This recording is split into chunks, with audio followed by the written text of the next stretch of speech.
The time has finally come.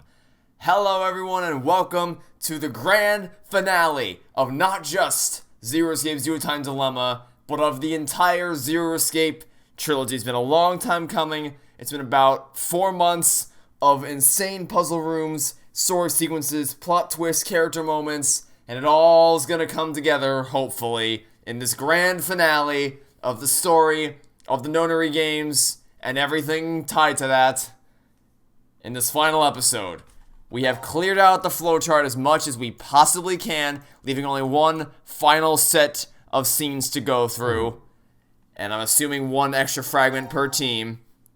Yep, one for you, one for you. Oh, it's all the same? Can we do this? Can we just jump to any of them and it'll take us to the same place? Because they all have the same thumbnail.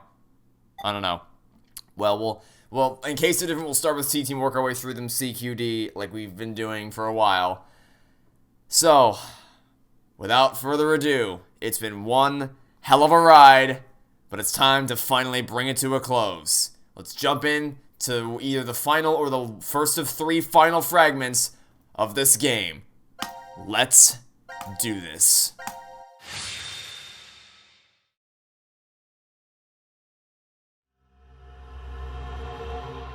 Final decision.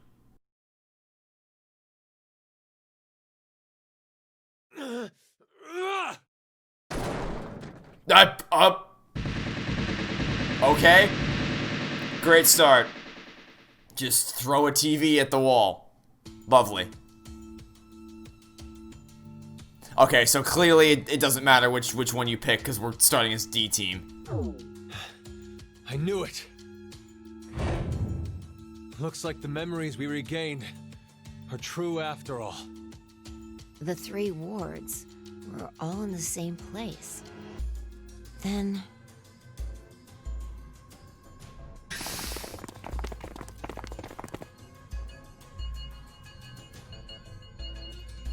Carlos! Akane, Junpei. And Mira, and Eric. And you're Sean, right? Carlos, what happened? Proof of friendship. What? Anyway, What? what are you guys doing here? What? Wait, wait. You were trying to test if Junpei loved Akane? You knew that already. You didn't need to... According to the schedule, C team and Q team should both still be asleep. We took a page out of your book and did what you did. We used the cards to keep the bracelet needle from injecting us. So, does that mean? Yeah, I remember everything. So you let yourself get beat up to prove that Junpei loves Akane. I do too. Junpei and I as well. Over the past few hours, we got back the memories we forgot. Well, to be more accurate, it's more like we accessed the morphogenetic field and downloaded all of them. Then you have the other history's memories too? Yes. Then you're like us. But why? Hold up. Eric and I are different. Yeah. We didn't gain memories from other histories. Yeah, because you guys Then suck. neither of you got injected? No, we're the same as Carlos and the others. I told them. Maybe I'll start from the beginning? First, so I could run the program in the Force Quit box, I accessed the central control computer. Then, I briefly turned off the communication network. That way, I stopped the surveillance cameras from sending any data to Zero. I didn't want Zero to catch on to what we were doing. And that's when Sean let us in on the truth of what's going on here. We went over to the transporter room and picked up 2 cards. Before the injection, we each slipped one between our wrist and bracelet.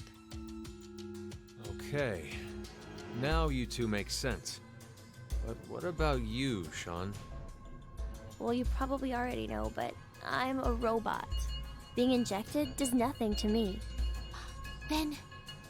Every time the time limit approached, I was forced to go into sleep mode. Then my memories from the previous 90 minutes were deleted. I didn't want that to happen, so... You remember me saying I accessed the computer? Well, I hacked my own system too. He said he managed to cancel the forced sleep and delete functions. Why would Zero give Q the ability to do that? What about C-Team then?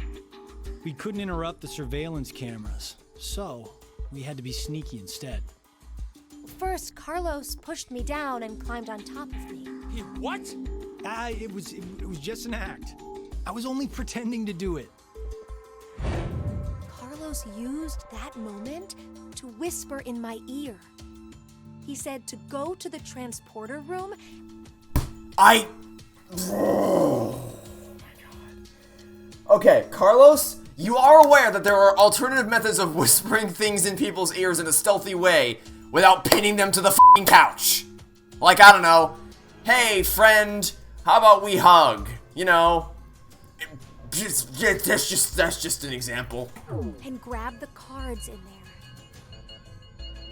But if I just let her go like that, it looks suspicious. So Junpei and I stayed behind to get Zero's undivided attention. I casually invited Junpei to the power room. You can see the results of our conversation. You should have told me what was up. If I had, then Zero would have figured it out. You look like you'd be a crap actor.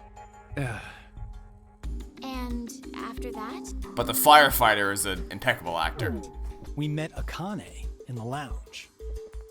We hid from the cameras and each got a card from her.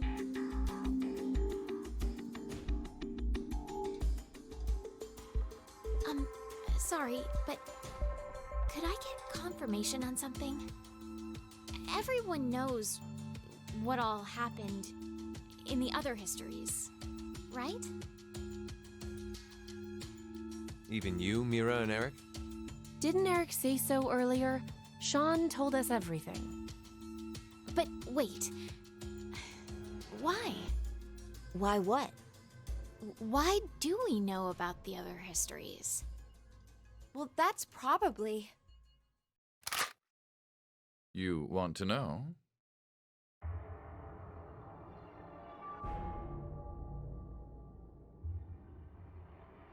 Oh, okay, sure, you're here now. Q? Or maybe it's actually Zero. You are free to call me by my given name, which is Delta. There's no need to look so threatening. You were the one who named me, Diana.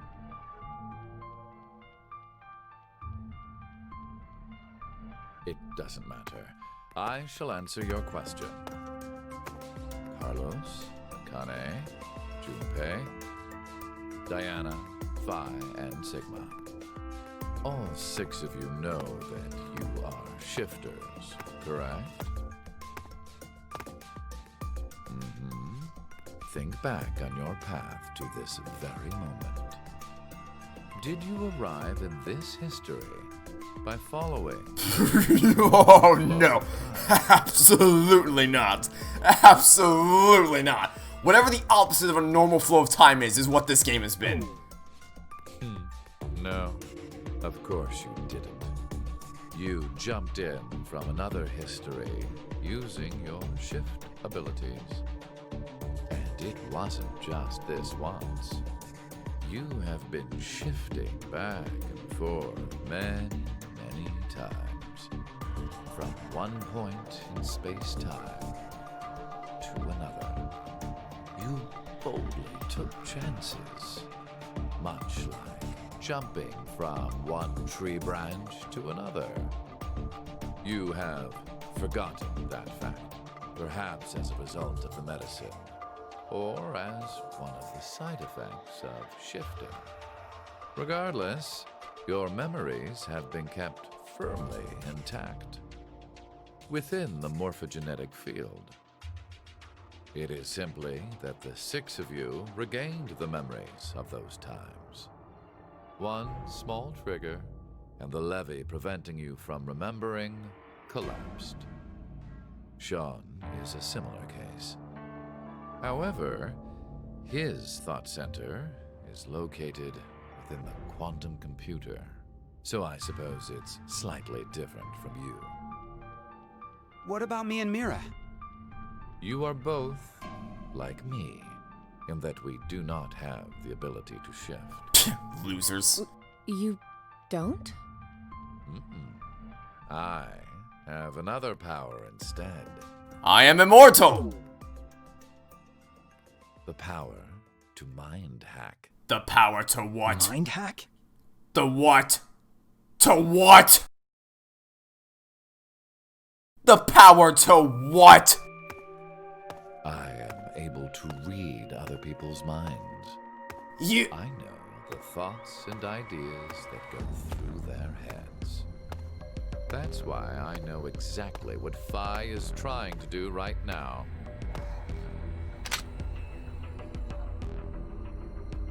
Step away from that device, Phi. Then, when we blocked the injection, I saw through your ruse. Then why did you... I wanted all of you to play the final decision game. The final decision game? I find human decisions fascinating. More specifically, the world branching that occurs as a result. I already mentioned that I am unable to shift. But after looking inside millions of minds, I learned one thing. There are people in this world with the ability to jump between histories.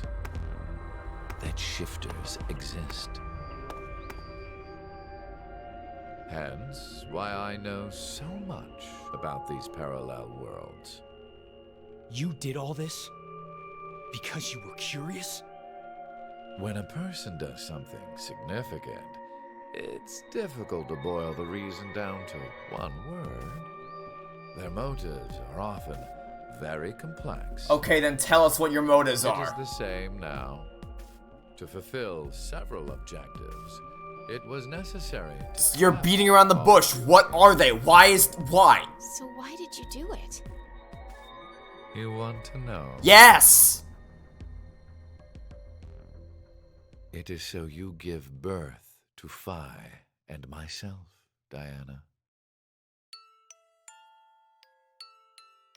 Except there's only one small problem with that. It's because what we have here is a thing called a bootstrap paradox. Because the only way you can ensure your birth is if you're already born. Which is... What do you mean? Phi and I are the children of Diana and Sigma. Phi is... Wait. They're children? November 16th, 2029. Phi and I were born in this shelter. This was another history, of course.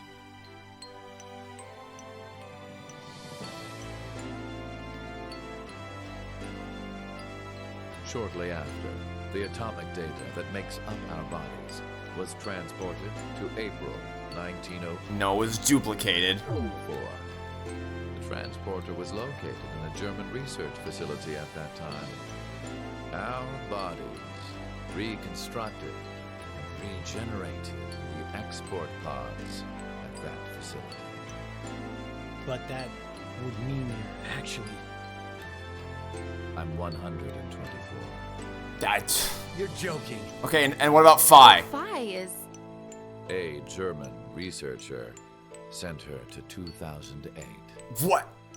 records indicate that she was part of an experiment. You're saying Phi jumped back in time from 2029 to the year 1904, and then forward again to 2008? Technically, what was sent both times was simply the data makeup of Phi's body. This game. I heard that in 2008, the device was being studied in an American facility. That's when an old couple who were researchers took me in.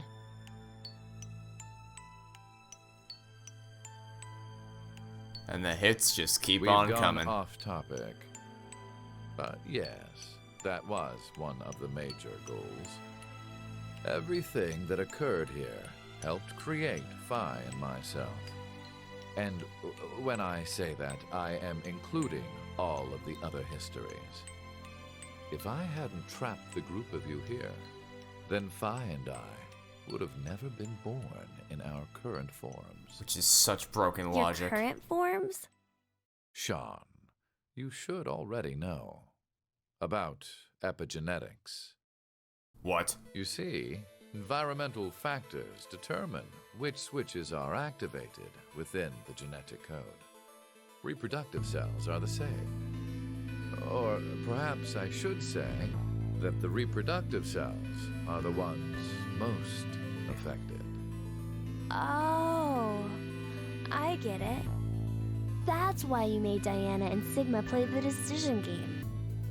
What do you mean? By backing them into a crisis situation, he caused an epigenetic change within their reproductive cells. I think that's why their children were born with unique powers. Gold Star. This is the reason I have my mind hacking abilities. So he basically just went into the admin code and gave himself superpowers. Phi was affected as well. You were born a shifter.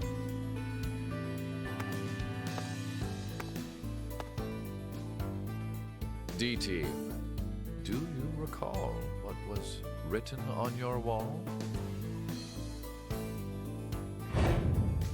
When a curious hate oozes calamity. And rearranging the letters gives you... No way. What you choose can materialize us. Oh, our decisions will bring you to life. That is why the decision games were held. So that the Phi and me, here and now, would materialize exactly the way It's we... not how this works, game. No, but... Okay, so I get why you had to have Diana and Sigma go through life or death decisions. It's like they saw what the first game did and said, what if we did that except bad? Which is saying something, because the first game already makes no sense, but at least you feel the gut punch, and you feel that sense of it clicking all together in your head. This is just like, you don't know what you're doing anymore. The rest of us had nothing to do with... I already told you. My motives are complex. What? Wait, there's more? Ah! Fuck you, you goddamn old man! Fuck, no! What is that running animation? Oh yeah. Didn't you forget? Phi can Goomba stomp you.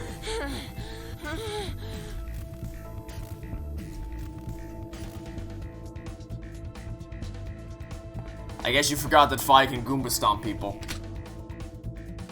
It's over. You may be right. What? Diana, take this. There was Put it in. no need to throw that. Your bluebird You too. could have just... You're not in a rush anymore. It's ready. Verified. Key items were set. Executing force quit. Now, what is a force quit program? 10 minutes until What?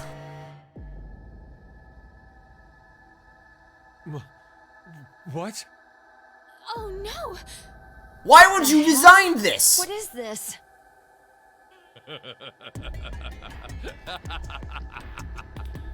Hey, answer me! What's with that announcement? Must I explain? This shelter will soon explode. You've worked so hard, only to turn on this facility's self-destruct mechanism. Okay, Dr. Doofenshmirtz. Sean, access the central control computer. It's no use. Once the Force Quit program has been activated, there is no possible way for you to reverse it. Then what can we do? I will tell you two good things. First, I suggest checking behind the bar counter. Oh. No! Why would you? Wait, what? What happened? Gab. What? Gab's been. What? Why? Kill Gab? Yes, with a shotgun you're holding. No, like, actually, why though? Life left in him anyway. Why? What purpose does that serve? I never expected to hear that coming from you, Sean. That doesn't help you at all. The other thing. Of course, Mira's the calm one about that. Tell us. I have What? the ability to Is that the... Hold on, we need to pause. Is that the payoff? Also, okay, we're wiping the slate clean so you can get a good look at Eric's dumb face. Is that the payoff for having the dog here all this time? Is so that... So, why did... Why... That doesn't help Zero. Killing the dog doesn't do anything to help him. Why did... We already know that. But I've not told you everything about it. Oh, please tell me more. Let me guess. Other people's thoughts isn't the only. Please don't tell me you can also control people's minds. Don't tell me that. Don't do that. It only lasts a moment. But Oh my god! wish. Like this.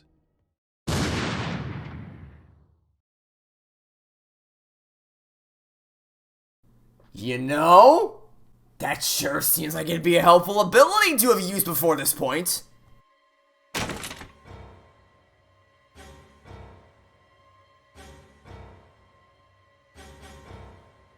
Eric, why? No, for real, my finger just... Mind hacking.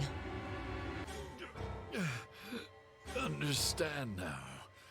This is my power. So, let's begin. Your final decision game.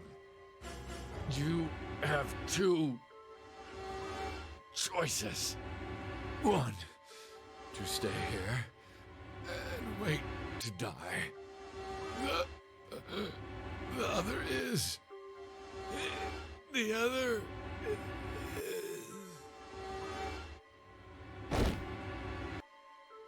To shift to another timeline. Yeah, I got that. Thanks.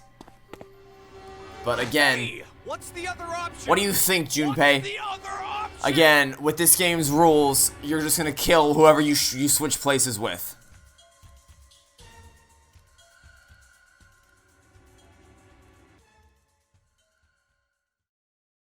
Oh my god, this game, it just keeps going. The hits just keep on coming. 5 minutes until explosion. Well, what should we do? What about the X door? And how exactly should we open it? Unless 6 people die, it's gonna stay closed. Or should we start killing each other now? Mira? Of course, Mira would be the one to suggest that.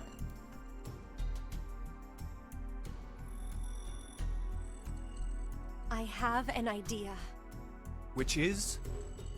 We're going to shift, all of us, together. That's cool. We can leave. Hey, hold we on. can leave Eric and Mira behind. Jumping to another history? But Eric and No, that's I- fine. That's totally fine. You can stay I'm here. sure it will be fine. You can stay here. That's cool. Remember what I said? Human consciousness may be a result of quantum effects in the brain. Oh, yeah. You said if certain conditions are met, we can also... What are the conditions?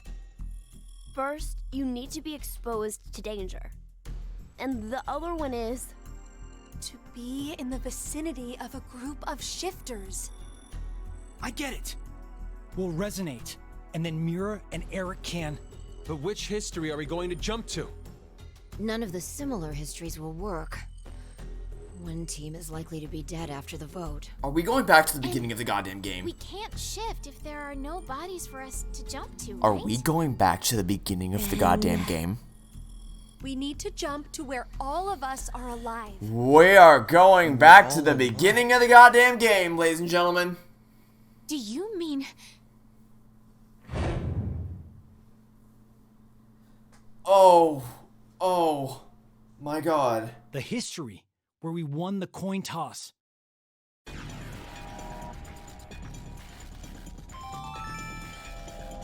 minutes until explosion.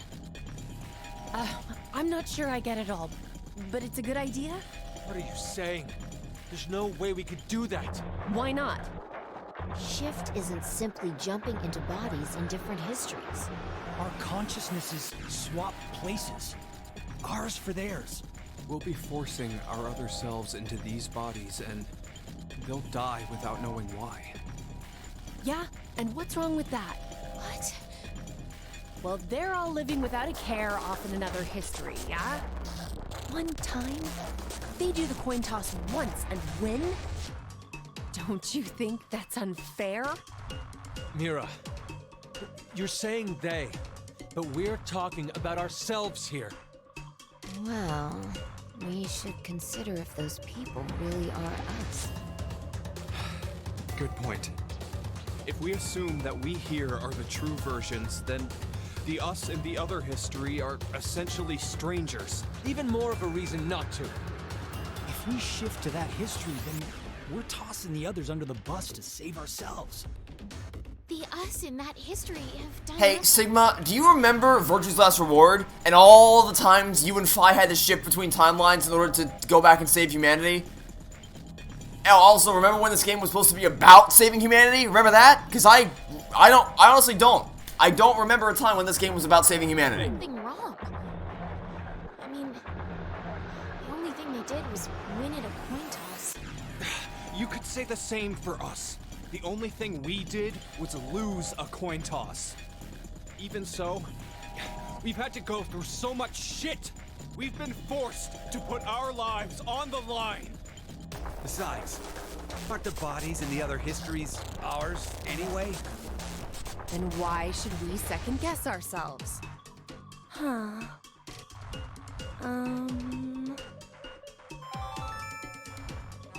minute until explosion. We're out of time. I'll say it again. We have two choices. We can stay here and wait for our deaths, or survive by sacrificing our other selves in another history. That's what bastard meant.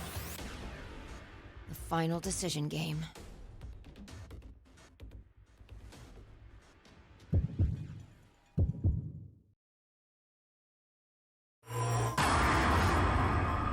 Okay. So obviously the true ending is when we all get out of here alive, but I want to see what happens if we don't. I want to see what happens.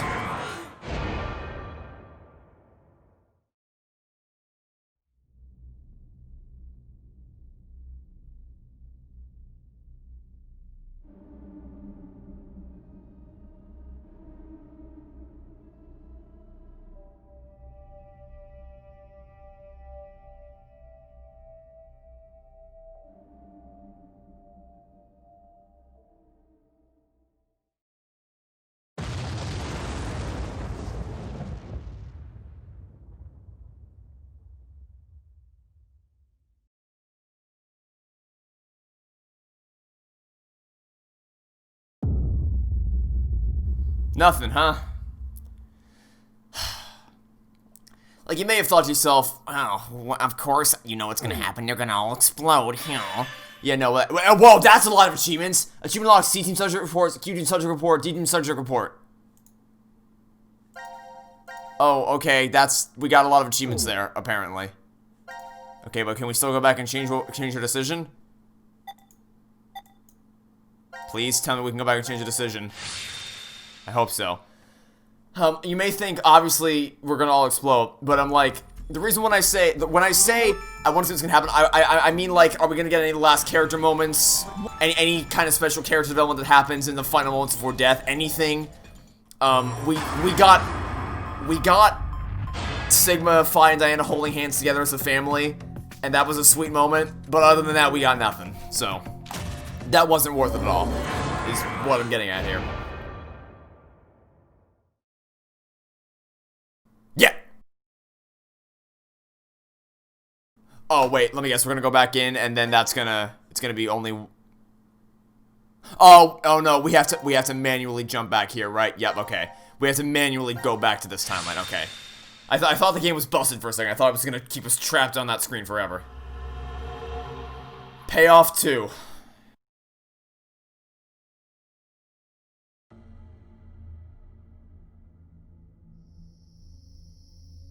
Nevada Desert Decom. Damn, I can't remember anything. Me neither. Neither can I. It somehow feels like I made a bet with someone, but... Someone? What kind of bet? Did we all forget what happened? Hey, could I ask all of you something? Who is this kid?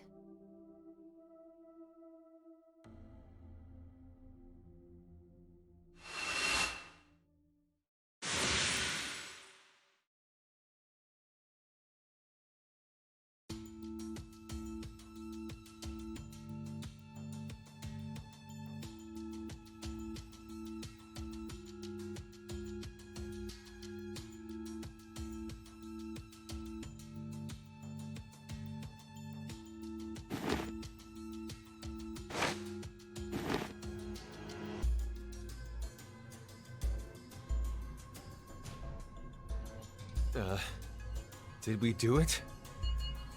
We're not wearing the bracelets, so I don't know the time. But Judging by the position of the sun, it's probably noonish. And the date? How would I know? Hey, Mira. Eric. Do you remember me? Yeah. I definitely remember you. Then we really did. Must have worked. Life is unfair. What? Don't you think? Here's the dog, back at it again! 17 years ago, a snail traveled down a narrow path in the park. If that snail hadn't been there, perhaps all of you here would have lived a completely different life than you did. Just one small snail, and everyone's lives, even the world, changed. So, what's the big deal? Would you just quit talking nonsense?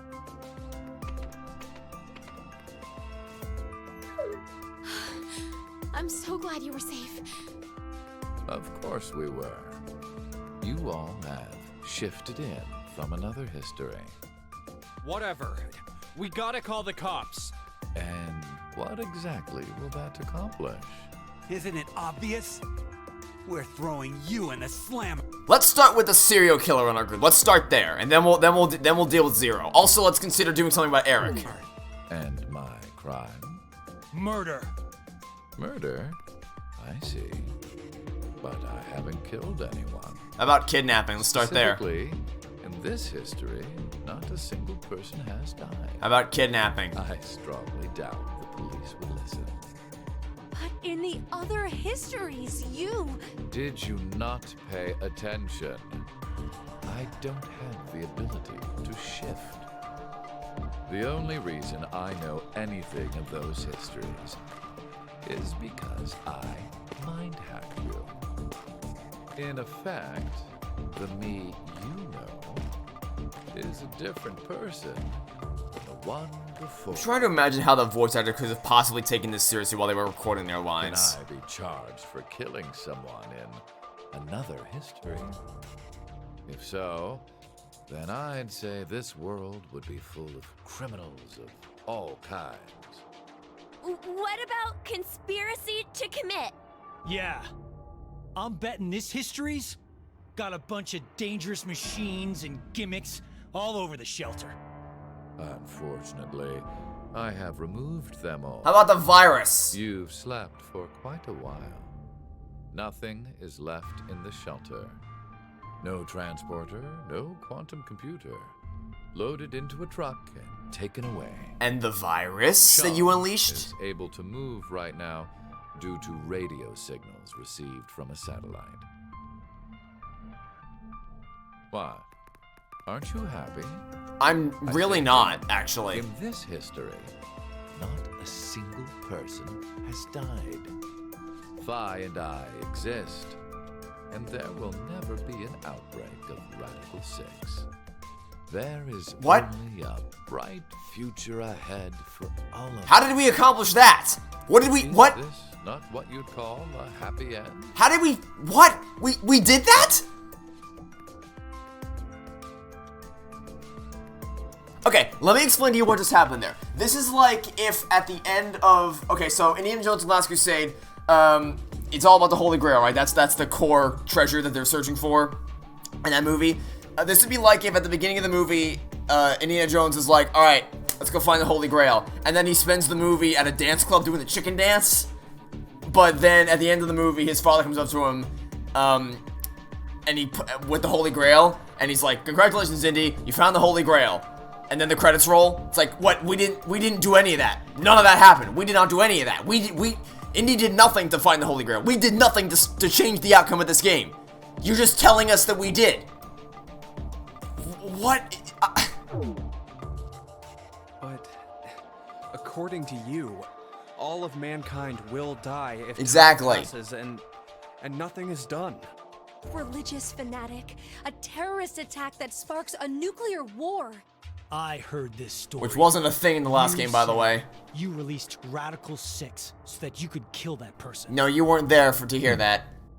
The me before you did not say that, but I can't deny it's true. Radical 6 won't spread throughout the world in this history. That means that fanatic guy won't die. Okay. So now humans will go extinct? So just find him. Hey, where's that happy future you mentioned? Interesting. Does that make you angry, Phi? What? If so, then we have a serious contradiction. Oh, please enlighten me. I had prepared a future in another history where 2 billion would survive. But yet, you decided to jump to this history. Yes, because in your deluded world, you have a false dichotomy where the only 2 choices are you kill 6 billion people or everybody dies, which is not how this works. That means you chose no. a future. No. Where humanity goes extinct. No, over 6 billion dead. Find the man. Find the religious crazy person. Hey, remember Alice and Clover? Aren't they supposed to be super secret cool spies? How about we get their help on this? Hey, remember Snake? He could probably be of help with this. He was a detective. No. You're wrong, Delta. Nothing in the future has been determined yet. We'll shape the future with our own hands. Huh. You said something I can get behind, Carlos. I think so too. I agree. Okay, me too. No. You're going to prison for the rest of your life. You're right.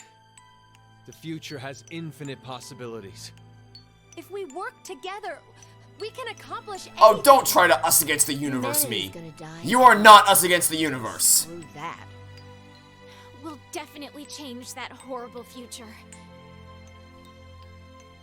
Most of you will. Mira's going to prison for the rest of her life. What's so funny? Just that. What the hell do you mean? I'm sure I told you in another history that my motives are complex. Imagine, what if none of you had experienced the events that occurred in the shelter. You're so determined now to change the future. What? One of the goals of all of you was to get you into that frame of mind. The point of this game was because the whole reason this game happened at all was to send Sigma and Phi back to the past so they could save the goddamn future. You idiot. You didn't. That's your motive. You didn't need to do that. They were already motivated. Oh my god.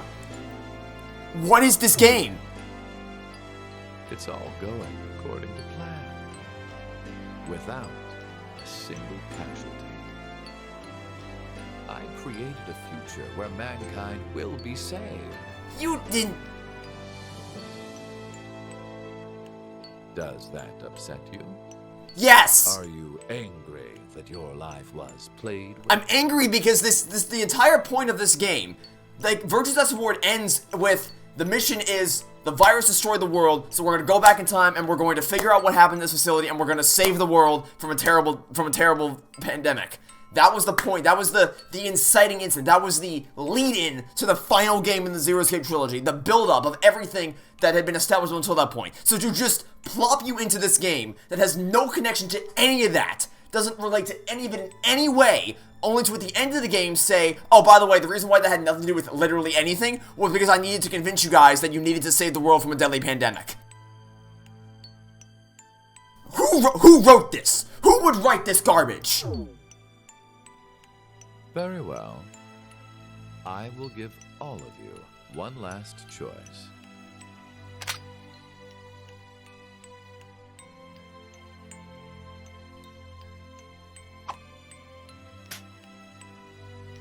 With that gun there, you will be able to choose whether to kill me now or allow me to leave. Killing you isn't going to solve anything. We need you. I won't use mind hacking on you. You don't, that's not, you need to, you're the only person we have right now who can help us figure out who the religious fanatic is. You are free to decide. Which shall it be? Pull the trigger, or let me go. The fates of you, me, and mankind are all on the line. This is the decision game.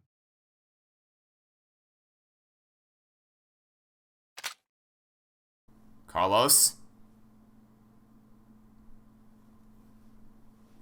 Achievement unlocked, Mountain of Knowledge. That had better not be the end of the goddamn game. That had better not be the end of the goddamn game.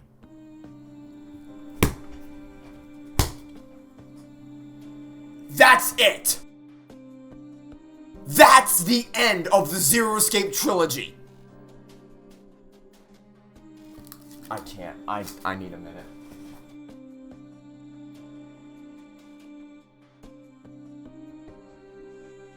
Who wrote that?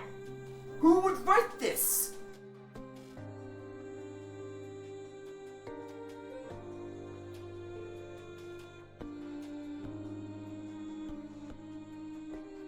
None of that meant anything. It just reset and nothing changed. We didn't do anything.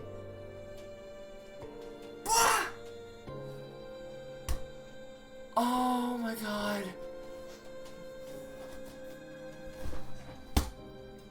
Our only hope right now is for a post-credit scene. The only hope of that making even a lick of sense is if there's some kind of post-credit scene that's gonna explain, or at least give some kind of finality to any of that. Because, okay, let's assume there is no post-credit scene. Let's just work with the information we have right now. So, I can knock the superficial stuff out of the way first. Superficially, obviously, the character models and animations were awful. They were atrocious. It was, don't get me wrong, it was hilarious watching them awkwardly stumble around constantly.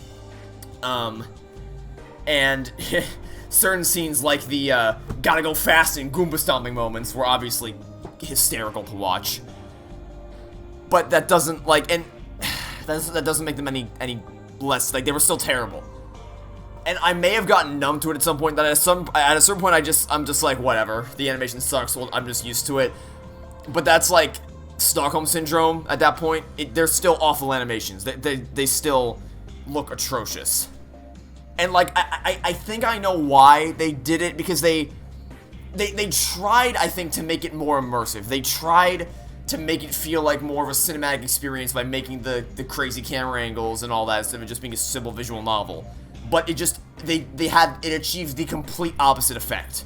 Because visual novels, they give you the character models and they give you the dialogue. But for the most part, they leave everything else to your imagination. They leave the nuances of the conversation, the action that plays out.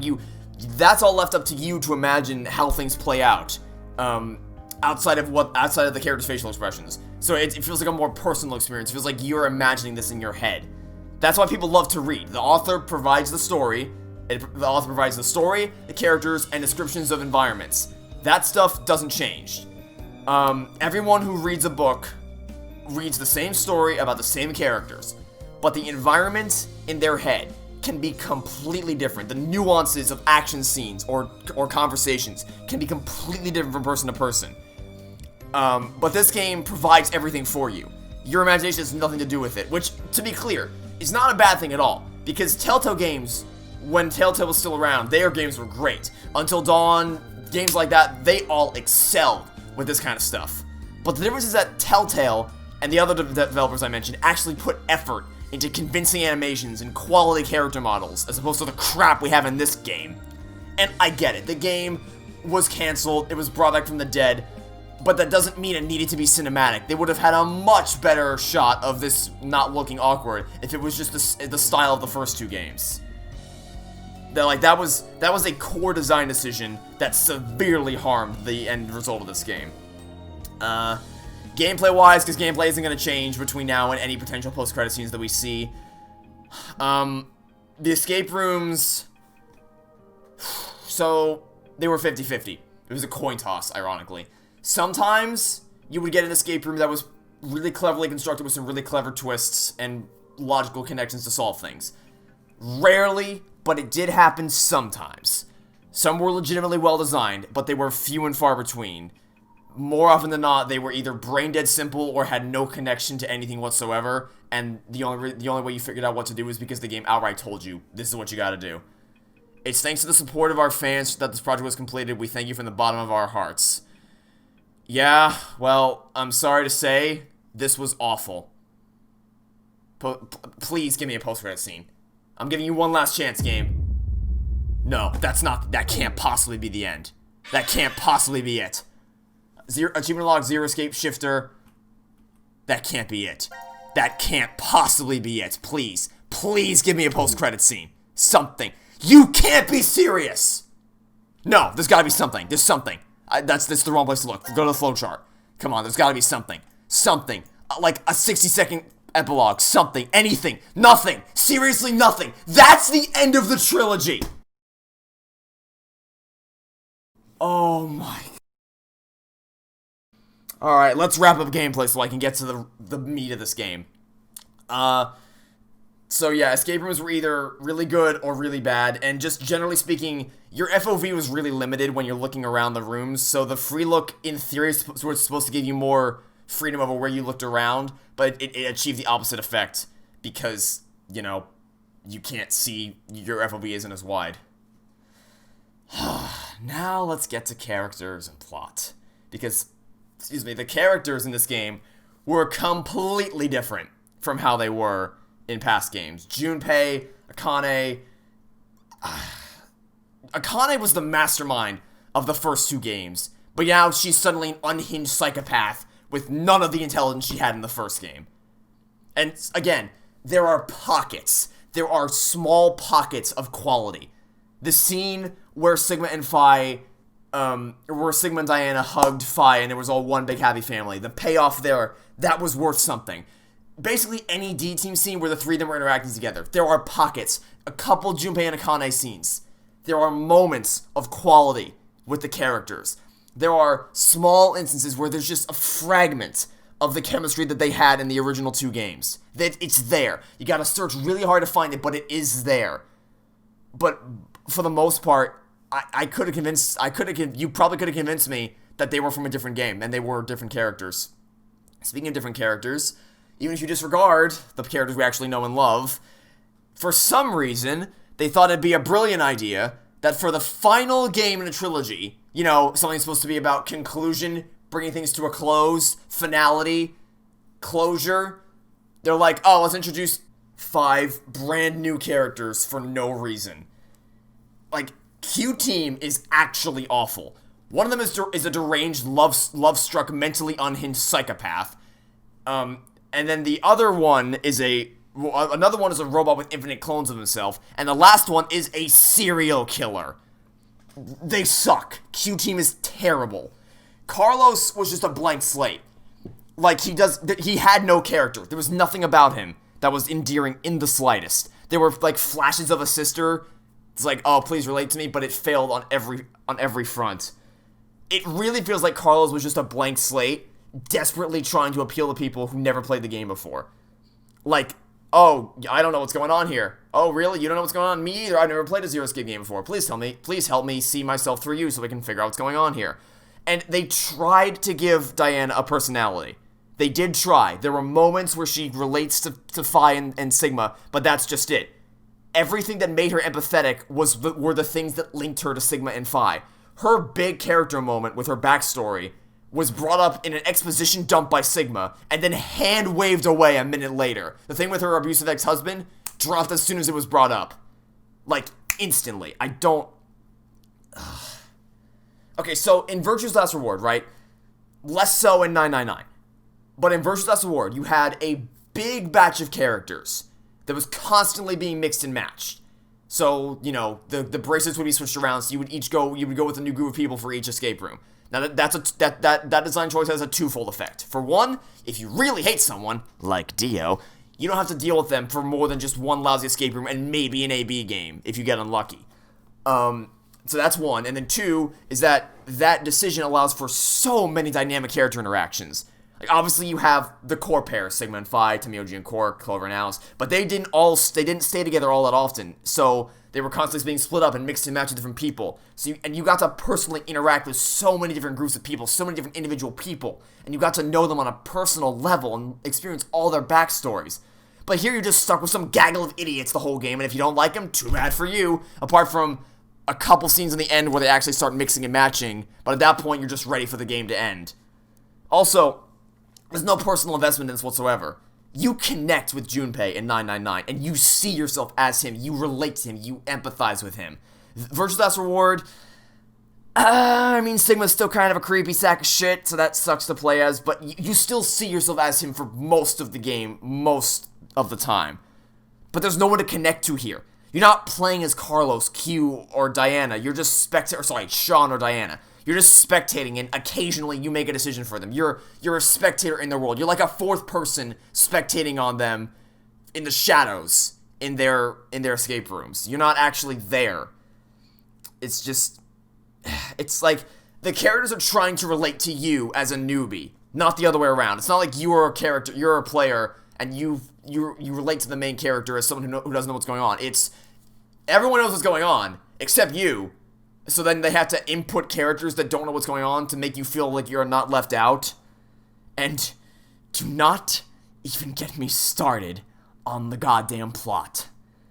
So, before I get to my major gripe with this game, let's pretend that this ended brilliantly and talk about the core individual story. First of all, there aren't stakes anymore when you can just... I'm taking my headset off because there's no more audio. The game's done, so I may as well. There aren't stakes anymore when you can just jump around freely between timelines. Because in Virtue's Last Reward, the reason why that worked as a story premise is because they were training Sigma and Phi to be able to jump back to the past. Like, they weren't experts immediately. It took time, and mastering that ability is what ultimately allowed them to save Akane, to defuse the bombs, and to just escape together. But here, everyone can jump around between timelines, including all the new characters, so all the stakes are just gone entirely. And no one had the brain capacity to just, before they knew about the card thing, Nobody had the brain capacity to just write down a goddamn note to themselves so they wouldn't forget everything. And let's talk about the memory thing, the 90-minute memory injection thing, whatever. I guess that was applied. Okay, so if D teams, where is it? It's up. There's no way I could possibly find this. This maybe. It's probably this, maybe. Because if the ending where Diana takes them all to the surface, if that's what supposedly leads to Virtue's Last Reward, with Sigma's arms missing and his eye missing and the virus unleashed into the world, then why don't they already know what happened in Virtue's Last Reward? Because the bracelets would have been off by that point. There's no more memory left to be injected. Why would they not know what happened? Which, by the way, are they insinuating that Sigma had to stay behind in that scene with the stupid bomb thing, specifically so that he could deliberately lose one eye and his arms to create the time loop? Because that is a ridiculous concept. But if you want to talk ridiculous concepts, you know what's really ridiculous? Aliens! Intergalactic beings, in point of fact, bringing a teleportation device to Earth. I can't. Who wrote that? And then we have mind hacking. Not just mind hacking, mind control. Gee, that sure sounds useful, don't you think? And then we have the insane coincidence that Mira killed Eric's mom when she was young, which, okay, I guess that wasn't confirmed, but nothing was confirmed in this game. I think it's almost guaranteed at this point that's what happened. Just that whole coincidence, just, oh my god. Which, by the way, if they keep all the memories, then why is everyone just cool with her being a serial killer at the end? Like, she should be, I don't care, she should be in prison for the rest of her goddamn life. She doesn't get to walk freely, help them save the world. That's not how this works. Like, they're just like, oh yeah, no problem, totally normal. Just, you know, your normal average everyday serial killer. You know, it's like, they leave all these breadcrumbs and it's just pointless. Like the dog, for instance. Why did Zero kill the dog? How did killing the stupid dog benefit anybody in any discernible way? There's so many things that could have benefited them. Like, Akane's supposed to be part of the organization that's supposed to be helping save the world, but they apparently just don't even give a shit that she's been trapped in the decision game. They don't try to find her. The decom staff don't care. Nobody? Really? Hey, I mean, I guess at least that's consistent with their personality, since Akane does nothing to save D-Team when they get stranded underground forever. And then there's the scene where they just retcon everything to try to make it line up with Virtue's Last Reward. Like, this whole scene was just a desperate attempt to make it so that Virtue's Last Reward can happen in the first place. Why can't Junmei help Akane? Well, Virtue's Last Reward, you see. The memory drug's only working for 90 minutes, by the way. Like, it's not gonna help you cover up the scope that you need it to.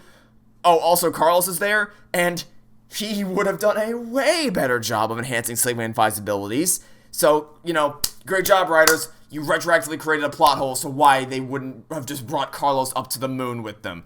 Great job, writers. Truly, truly ingenious game writing right there. And then there's Delta, which, oh my god.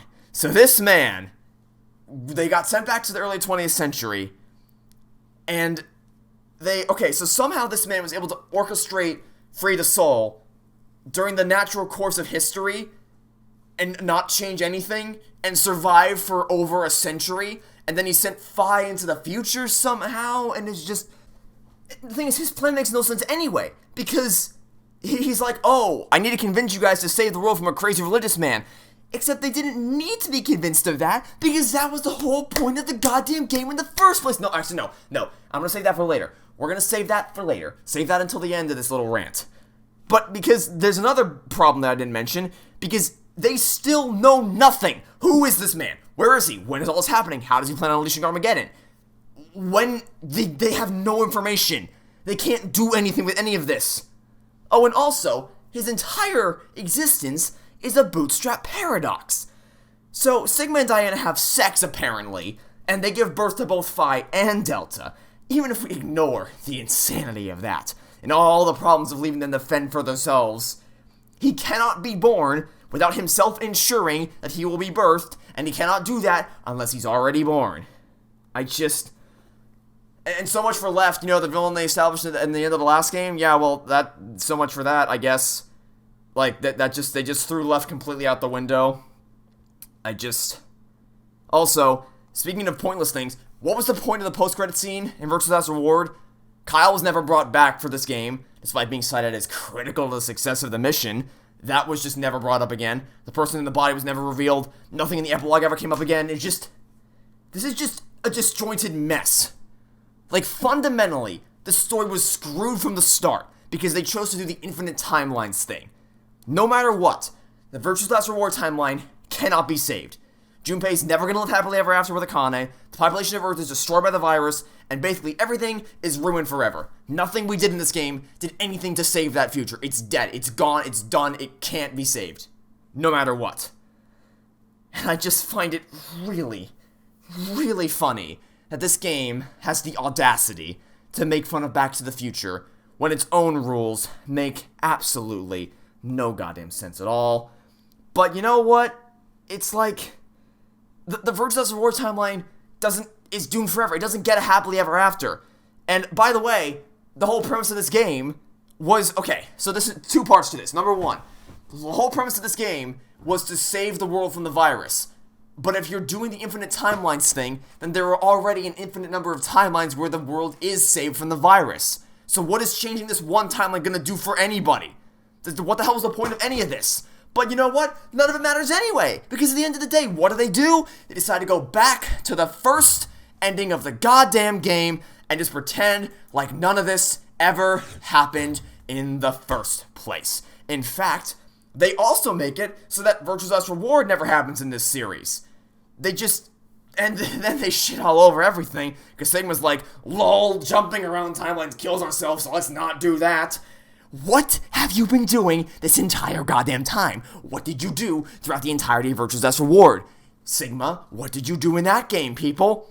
Like, this wasn't a finale to anything. Nothing got tied up. They introduced the thing about Akane's father and her mother that never got brought up again. They introduced the Junpei and Akane thing that, again, 3 games later, no resolution there. Mira's a serial killer that's not going to go to prison, apparently. She doesn't face any repercussions for her actions whatsoever. Sigma and Phi, I guess there's the whole, like, they're a happy family now or whatever. But still, like, they barely got anything. They had the most, I'll give it that, but that's still not much. There were so many things they brought up and then just didn't do anything with. And even if you talk base plotline attributes, the whole point of this game was the reason this game happened in the first place was to go back in time to save the world from the virus. But instead they spent the whole time doing some other random garbage, and then they were just told, oh, by the way, the virus is gone, but you condemned the world to death by nuclear Armageddon. So now they have to go stop that.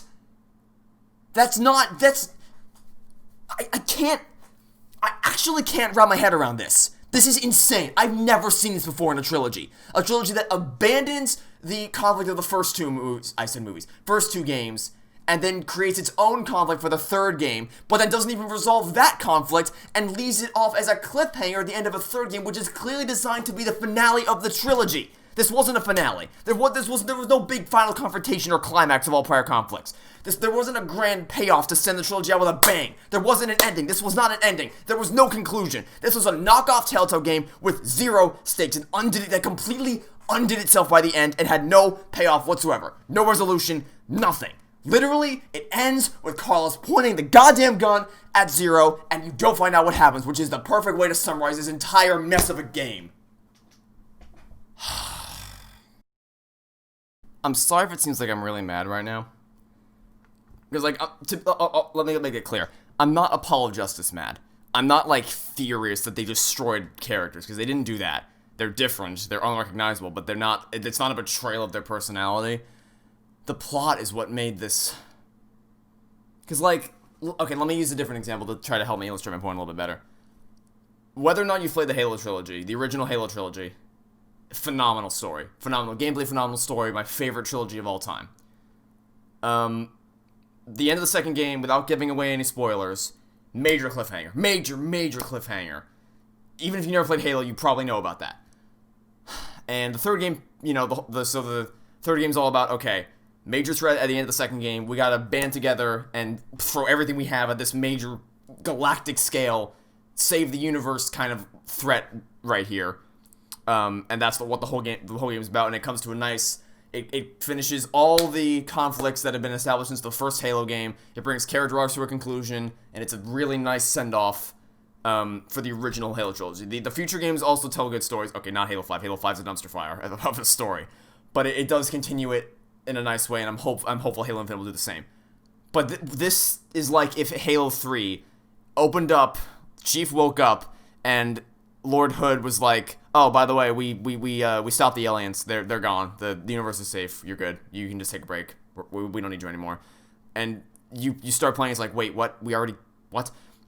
And then another threat comes in, like Evil McEvilson, and it's like, "I'm gonna destroy the universe." And you're like, "Wait, but there was already an alien who was gonna." And you're oh, okay.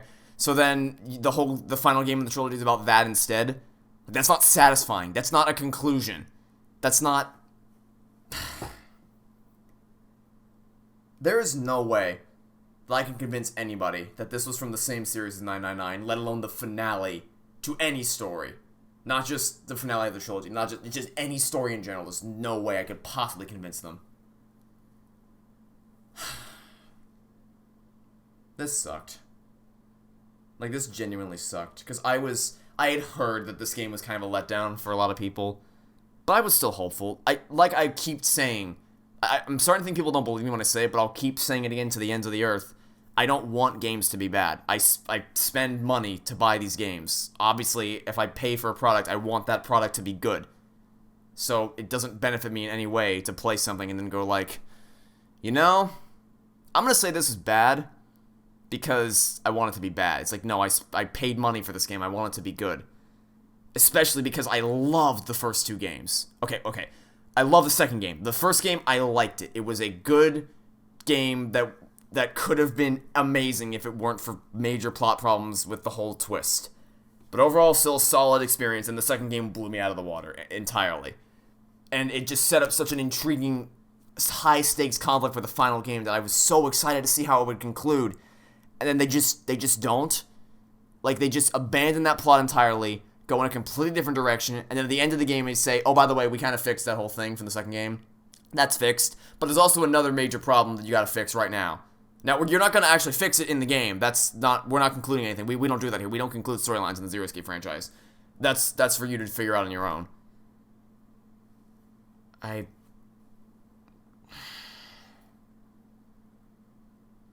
really wanted this to be good.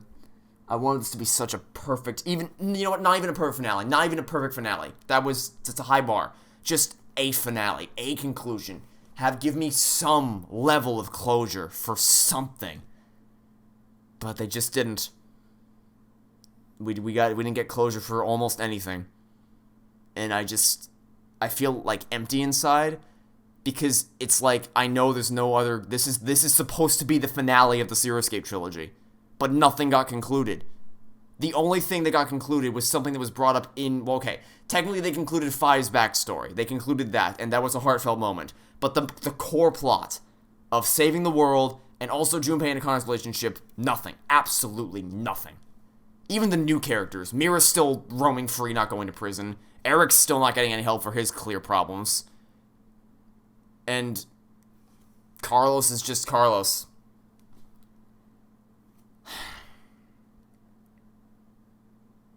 Like, there's no other way to say it. I'm so disappointed. I am really, really disappointed by this. I can't even believe every other game has had a post-credit scene. I cannot believe. Is there something hidden that I'm just not seeing?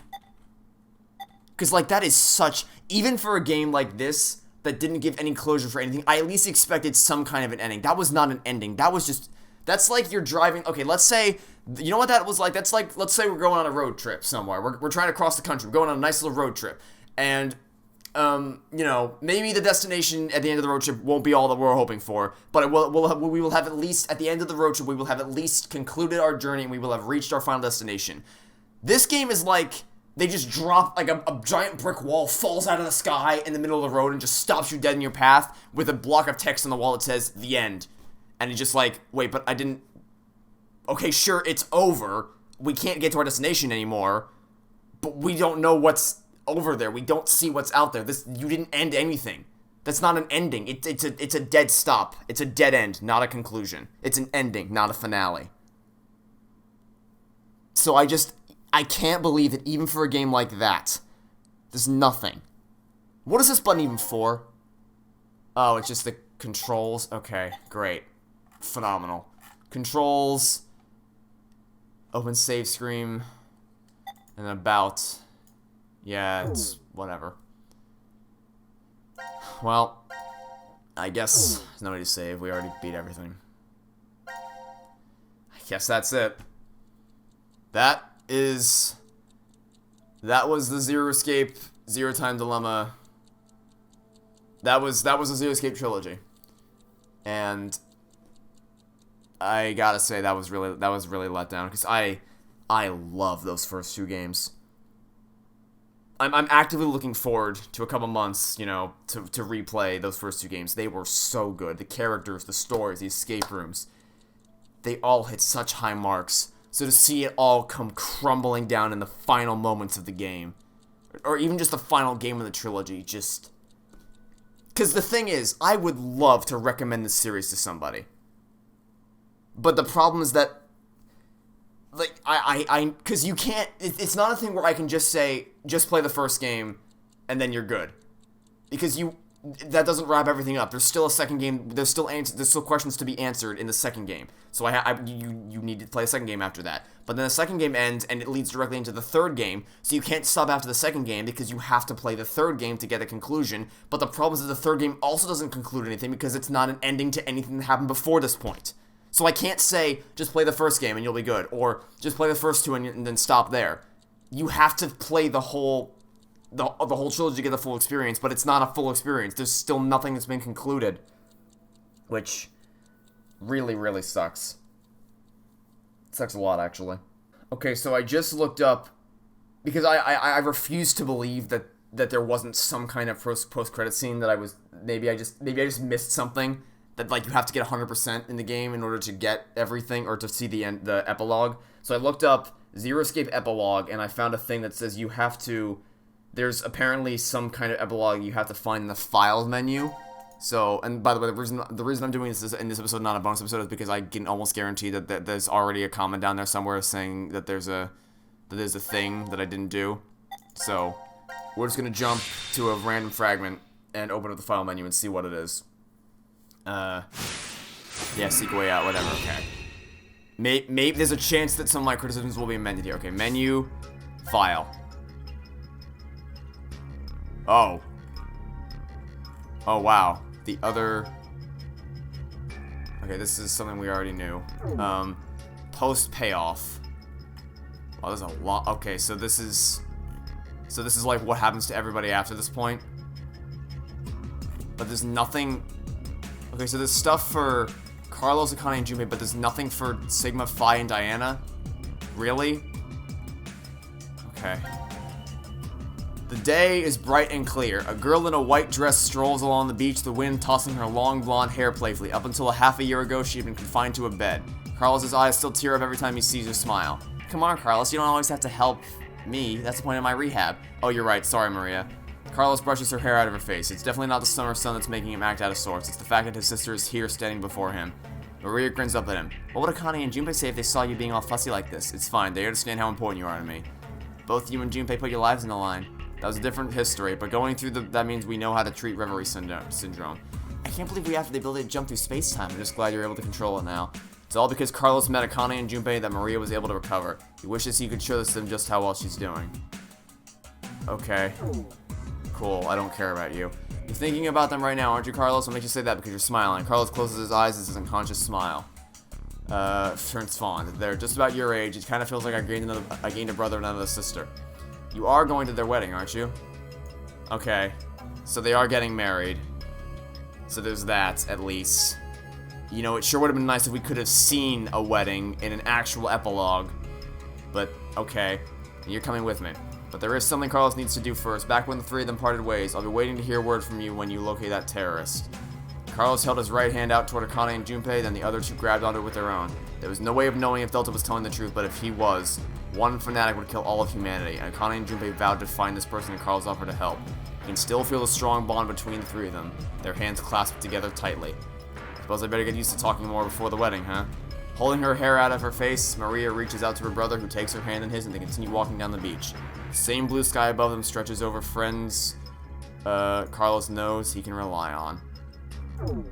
Okay, cool. I don't care about Carlos at all. Now let's get to people we actually give a shit about. Junpei sits upon a white sofa somewhere within the secret location of Crash. He's twiddling a pen and sighing. What else should I say? Laying on the table in front of him is a half-written letter. Suddenly, Akane pops up behind him. What are you doing, Junpei? She playfully teases. Ah! Junpei dives for the letter, but she snatches it from his fingers and begins reading.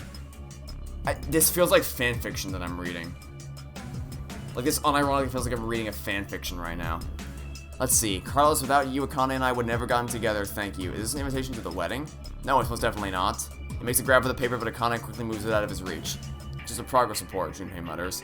Okay, yeah, I mentioned the wedding, but the date hasn't been set yet. I made a promise to you and your brother. We wouldn't get married until we've dealt with the fanatic. Akane's face flushes bright red. She hastily hides her face behind the letter and goes back to reading. I'd like nothing more than to get the approval and blessing of our old friends, and those of you we met 6 months ago. Eyes wide, Akane glances up at Junpei. He avoids her gaze, awkwardly scratching the back of his head. I'm sorry, this feels like a fanfiction that I'm reading right now. You know, there's a history where I keep searching for you even after I'm old and craggly. It still exists out there somewhere, and when I think of that, that's the other thing. Like I said, Virtue's Last Reward timeline is just doomed. There is no one Junpei that you follow that you want to root for to get together with Akane. There's no one Akane you root for to get together with Junpei. It's just a bunch of different versions of themselves, and one of those timelines they happen to get together. But there's another one, and there's plenty of them where that doesn't happen. Sharp pain jolts through Junpei's face. Akane's pinching his cheek. Ow, that hurts. What are you doing? To prove that this isn't a dream. You still can't believe we're together like this? Junpei shakes his head. You've changed a lot, Junpei. A half a year ago, you were never this honest. It's like, I don't want to describe it. Like a dream? Huh? Junpei leans in and quickly pinches Akane. Oh, now you've done it. She darts forward and goes after Junpei with both hands, getting in a pinch wherever she can. Junpei does the same. Once they start laughing, it's very hard to stop, and they keep going until they're out of breath. Yes, this is all thanks to Carlos, too. That's why I'm writing that thank you letter. On Akane's left hand, a ring glitters on her ring finger.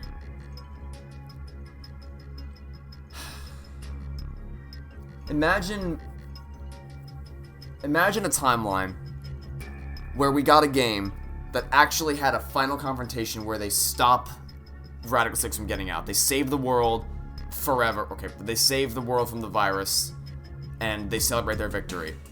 And then credits roll, and they're like, we're gonna be okay. We did it. And maybe you can, and then either before or after the credits, you have an epilogue just panning through a bunch of scenes of all the characters you met throughout the course of the trilogy. Clover, Alice, Snake, Lotus, Santa, Seven. Did I say Snake earlier? I meant to say Seven when I was talking about the detective. All the people you met throughout the trilogy. Quark, Luna's a robot, but still. Just all those people that you grew so close to. Just to pan and say, hey, look, we're doing all right. We did our part to save the world, and now we're gonna be okay. And then you pan, you have a scene with Akane and Junpei. Like, this should have been the final scene. You have either this or the actual wedding itself. Because this right here is like the final line of a really good book. But you didn't earn this payoff. Imagine a timeline where we got an epilogue. Like an actual cinematic epilogue after a really, really tense final battle.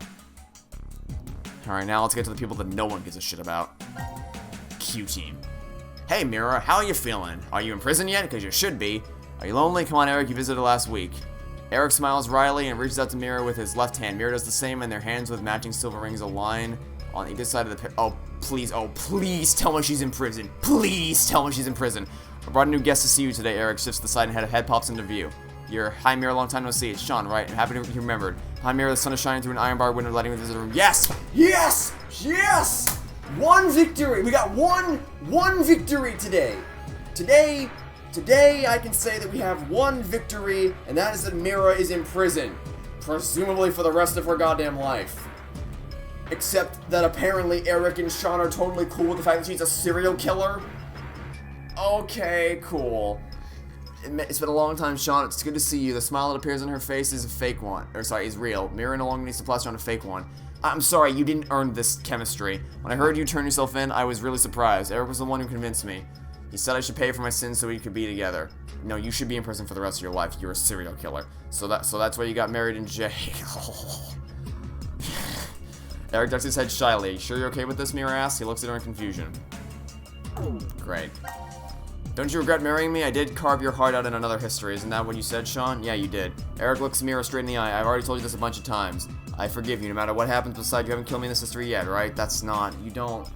She's still a serial killer, Eric. Even if she didn't do it to you in this timeline, she's still a serial killer. Yep. Mira's lips twist wryly. But the Heart Rippers killed people already, so many. Sean, stop it. Eric turns angrily on Sean, and Mira's face falls into a frown, but Sean continues speaking. Turn yourself in, Mira, but that doesn't mean you've paid for all the crimes you did. I doubt the family and friends that were left behind would forgive you if even you were put on death row. There's no way you can clear your sins here. Mira grits her teeth. But there is a way to clear them. Well, not what you've already done, technically. You'll have to pay for those your whole life. That will never change. But maybe you can in another universe. What?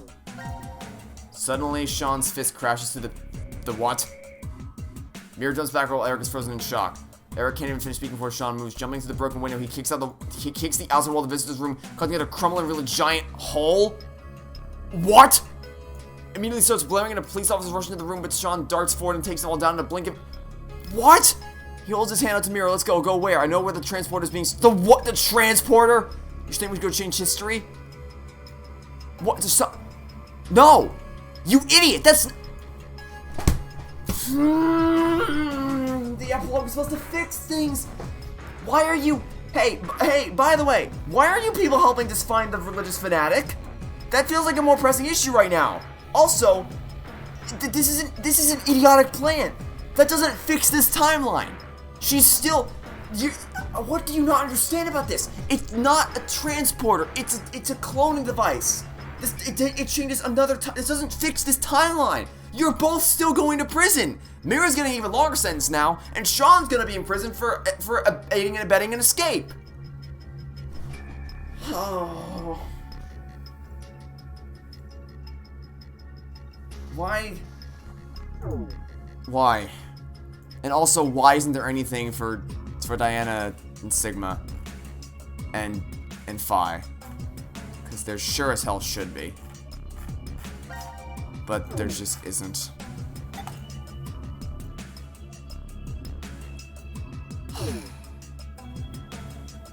What is this again? Oh yeah, it's the stats of whether they're alive or not.